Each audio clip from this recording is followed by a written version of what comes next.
Bismillahirrahmanirrahim. Assalamualaikum warahmatullahi wabarakatuh dan selamat sejahtera saya ucapkan kepada Encik Awang dan juga rakan sekalian. Kami daripada kumpulan 4 akan membentangkan tugasan yang ketiga berkaitan dengan rumusan idea dengan penyelesaian alternatif dalam bentuk blok, dan kami memilih untuk melaksanakan tugasan ini dalam bentuk Padlet. Iaitu tajuk yang akan kami kupaskan ialah berkaitan dengan tajuk budaya Melayu sebelum dan juga selepas menerima pengaruh asing. Baiklah, berikut merupakan ahli kumpulan kami iaitu terdiri daripada Saya ialah Ain Zulaikha binti Zamali. Nama saya Muhammad Muaz bin Mat Rasid. Nurul Fatah Atirah binti Muhammad Fauzi. Baiklah, antara kandungan yang akan kami kupaskan ialah berkaitan dengan pengenalan, iaitu berkaitan dengan konsep budaya dan juga konsep Melayu, dan yang kedua ialah berkaitan dengan bagaimana budaya Melayu ini sebelum pengaruh asing, dan juga yang ketiga ialah bagaimana pengaruh budaya Melayu itu selepas pengaruh asing dan juga kesimpulan. Baiklah, yang pertama saya akan kupaskan berkaitan dengan konsep budaya dan juga konsep Melayu.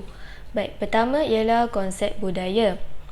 Konsep budaya ini menurut dalam Kamus Dewan Bahasa edisi keempat pada tahun 2005 menyatakan bahawa budaya ini adalah berkaitan dengan suatu tamadun ataupun peradaban, kerana ia mempunyai perkaitanlah dengan seseorang individu untuk berfikir dan juga berkelakuan dalam suatu perkara. Maka budaya ini terdiri daripada pelbagai aspek lah. Contohnya seperti pertuturan bahasa, adat resam, kesenian, barang tempatan, makanan minuman, seni tarian dan juga banyak lagi. Manakala menurut Nik Safia Abdul Karim pada tahun 1963, maksud budaya ialah percantuman dua akar kata yang terpisah, iaitu pertama, adanya perkataan Sanskrit budi yang bermaksud kecergasan akal dan fikiran, manakala dari maksud perkataan Melayu iaitu perkataan daya bermaksud upaya atau usaha mahupun keaktifan seseorang individu dalam menggunakan segala kekuatan, tenaga dan pengaruh semula jadi untuk membantu menjana pemikiran dengan baik. Maka secara keseluruhannya, konsep budaya ini ialah dapat dikatakan adalah sebagai satu amalan hidup sesuatu masyarakat yang berbilang kaum, yang meliputi daripada pelbagai aspek seperti politik, ekonomi, sosial, agama, adat resam, sikap, nilai dan juga seangkatannya. Maka perkara ini perlulah memastikan perkara ini untuk memastikan setiap budaya, setiap kaum di Malaysia ini, terutamanya kaum Melayu, dapat dipelajari, dikongsi, tidak lapuk dan masih diwarisi daripada generasi kepada generasi akan datang. Baiklah, kedua ialah konsep Melayu.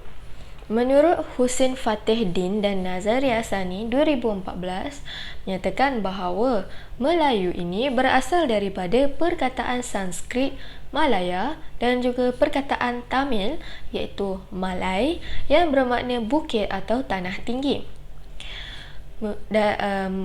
Daripada itu juga, Melayu juga ini merupakan bangsa Austronesia yang terdapat di semenanjung Tanah Melayu, yakni dikenal sebagai guguran pulau-pulau Melayu yang meliputi semenanjung Tanah Melayu dan juga gugusan pulau-pulau Indonesia. Menurut UNESCO 1972, takrifan Melayu adalah merujuk kepada seseorang ataupun istilah Melayu ini ditakrifkan sebagai suku bangsa Melayu di semenanjung Malaysia, Thailand, Indonesia, Filipina dan juga Madagaskar.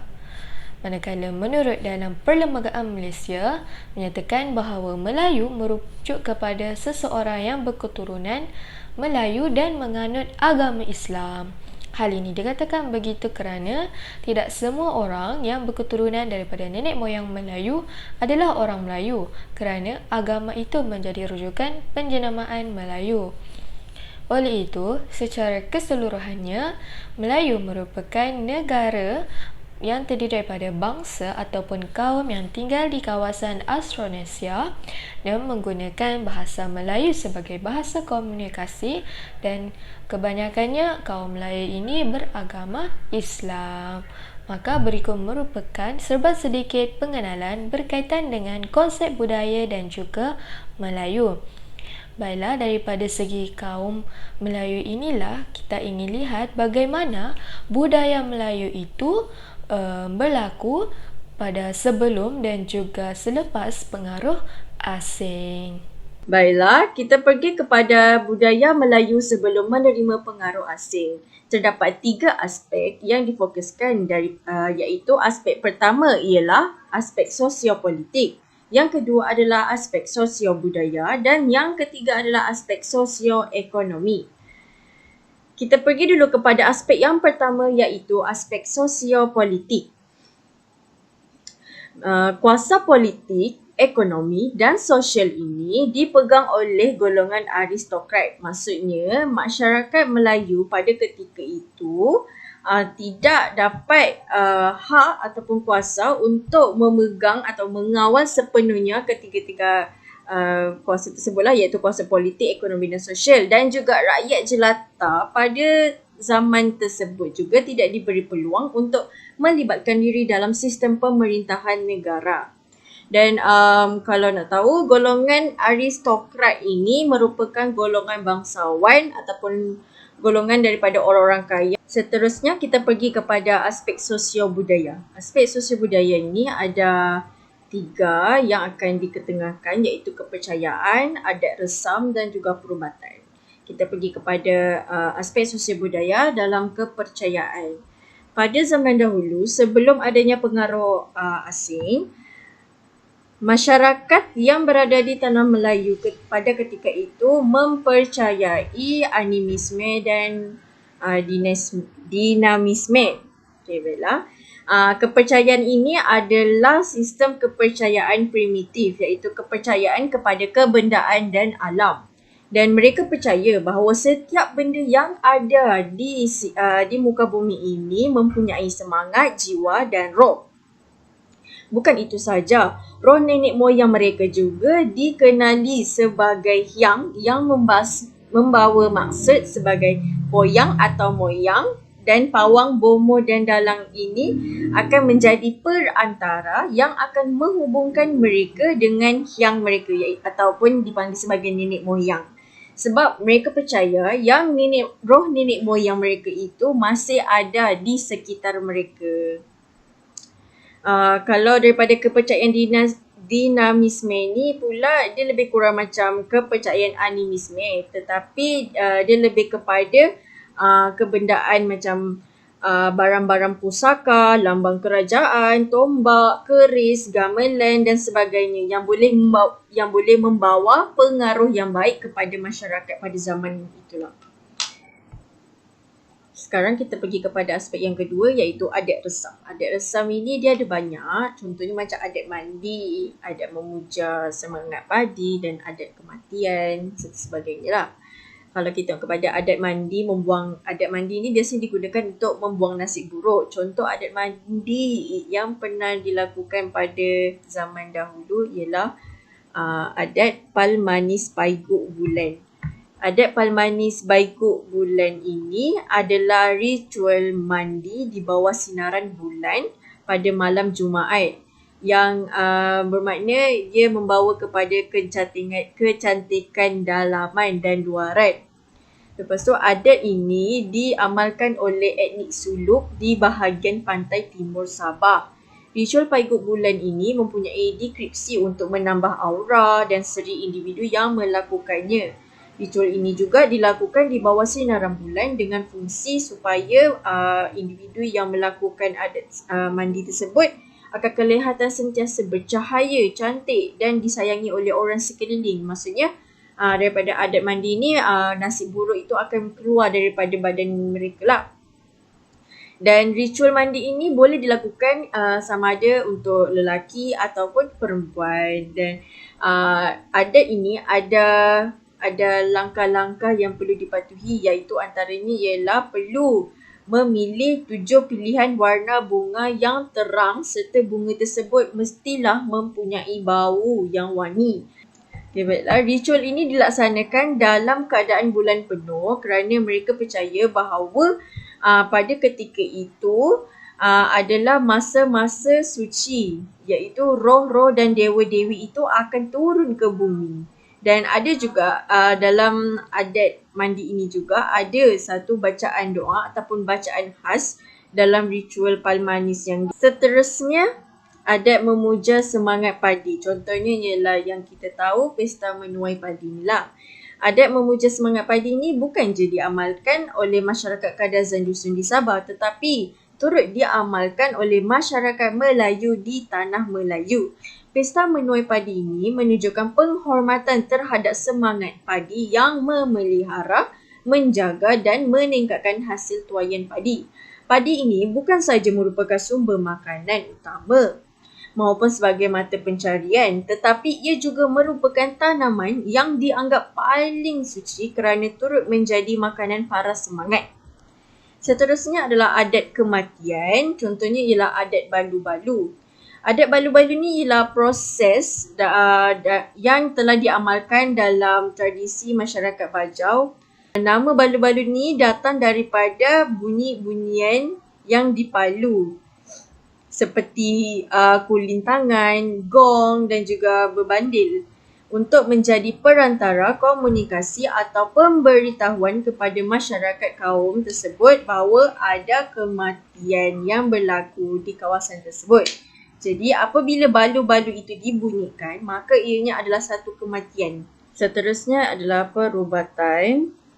Sebelum adanya pengaruh asing, masyarakat di Tanah Melayu akan meminta pertolongan jin apabila mereka sakit, dan bomoh ataupun pawang itu akan jadi perantara untuk berhubung dengan jin tersebut supaya membantu mereka untuk menyembuhkan penyakit yang dialami oleh masyarakat, oleh individu tersebut. Mereka menggunakan jampi serapa untuk menghubung dengan jin, dan ada juga yang menggunakan tangkal sama ada di rumah ataupun di badan untuk melindungi diri daripada sesuatu ancaman buruk ataupun nasib buruk. Seterusnya kita pergi kepada sosioekonomi. Pada masa itu, masyarakat Melayu mengamalkan tradisi pertanian dan perikanan, dan mereka mahir dalam bidang pelayaran. Bukan itu saja, bangsa tersebut mengamalkan sistem ekonomi sara diri. Sistem ini ialah sistem iaitu sesuatu masyarakat melakukan sesuatu pekerjaan untuk menyara kehidupan diri dan juga keluarga. Dan pada masa itu mereka tidak mengamalkan sistem wang, tapi menggunakan sistem barter untuk memperolehi barangan. Dan orang Melayu pula digolongkan sebagai petani dan tinggal di kawasan yang subur untuk menanam tanaman. Dari sudut pemerintahan pula, selepas kedatangan Islam, masyarakat Melayu mengamalkan sistem pemerintahan beraja, iaitu hanya satu sultan sahaja yang memerintah dalam satu wilayah. Masyarakat Melayu ketika itu juga menggunakan atau mengamalkan sistem pemerintahan empat pembesar, iaitu Shah Bandar sebagai ketua pengawal pelabuhan, Hulu Balang menjaga keselamatan istana, Bendahara penasihat sultan dan juga Temenggung ketua tentera. Selepas kedatangan British di Tanah Melayu, Tanah Melayu telah bertukar nama sebagai negara Malaysia. Sistem pemerintahan yang diamalkan ialah demokrasi berparlimen, iaitu pemerintahan terbahagi kepada dua, iaitu kerajaan negeri dan juga kerajaan persekutuan. Selepas kedatangan pengaruh luar dari sudut ekonomi, perkembangan perusahaan dari sudut biji timah telah mengembangkan penghasilan kapal korek, pam kelikir dan juga penggunaan steam. Perkembangan teknologi baru seperti kapal yang lebih berteknologi, terciptanya teknologi dalam bidang perdagangan, antaranya kompas, peta dan juga ilmu pergerakan angin. Pengenalan terhadap sistem mata wang, iaitu mata wang berbentuk jongkong, diperkenalkan oleh pedagang Cina. Manakala sistem mata wang tembaga juga digunakan sebagai sistem mata wang yang utama. Pertukaran barang dagangan dari pihak luar seperti pedagang Cina, sutera, tembaga, payung dan juga tembikar. Manakala pedagang India pula, dia menukar dengan masyarakat Melayu iaitu rempah ratus, seramik, kenalian dan juga kain. Bagi pedagang Arab, mereka membawa masuk minyak wangi, gendang dan juga kaca. Dari sudut kepercayaan pula, kebanyakan masyarakat sudah mempunyai agama. Pengaruh pedagang-pedagang selepas kedatangan mereka iaitu British dan juga Sepanyol cuba untuk menyebarkan agama Kristian dalam kalangan masyarakat Melayu di Tanah Melayu. Seterusnya, pertembungan budaya daripada masyarakat India menyebabkan tersebarnya agama Hindu dan Buddha dalam kalangan masyarakat. Mereka memeluk agama Hindu dan Buddha atas dasar warisan nenek moyang mereka. Selain itu, pedagang Arab juga telah menyebarkan dakwahnya dalam kalangan masyarakat Melayu ketika itu. Nilai yang ditunjukkan oleh Islam ketika itu berjaya membuat pemerintah memeluk agama Islam. Seterusnya, masyarakat Melayu berpindah agama Islam secara beramai-ramai. Selepas kedatangan pihak luar ataupun pengaruh luar, ada istiadat. Dari sudut adat istiadat, percampuran budaya mengakibatkan pertembungan budaya melalui perkahwinan, komunikasi harian dan juga perdagangan. Masyarakat lebih terbuka terhadap pihak luar ataupun pengaruh luar. Seterusnya, mewujudkan satu kaum baharu seperti baba dan nyonya. Dari sudut bahasa pula, bahasa yang digunakan menggunakan beberapa pinjaman kosakata daripada kaum lain, antaranya kosakata British iaitu van, taksi, globalisasi dan juga teknologi. Manakala kosakata Arab, kerusi, masjid, sabun dan juga solat. Bagi kosakata Sanskrit, agama, gajah, harta, gula dan juga syurga, neraka digunakan dalam bahasa Melayu kini. Pendidikan juga telah berkembang dalam kalangan kerajaan Melayu selepas kedatangan pengaruh luar, iaitu sistem pendidikan telah berkembang kepada yang lebih formal, iaitu pendidikan telah berlaku di sekolah-sekolah. Sekolah-sekolah vernacular diwujudkan dalam kalangan masyarakat masing-masing.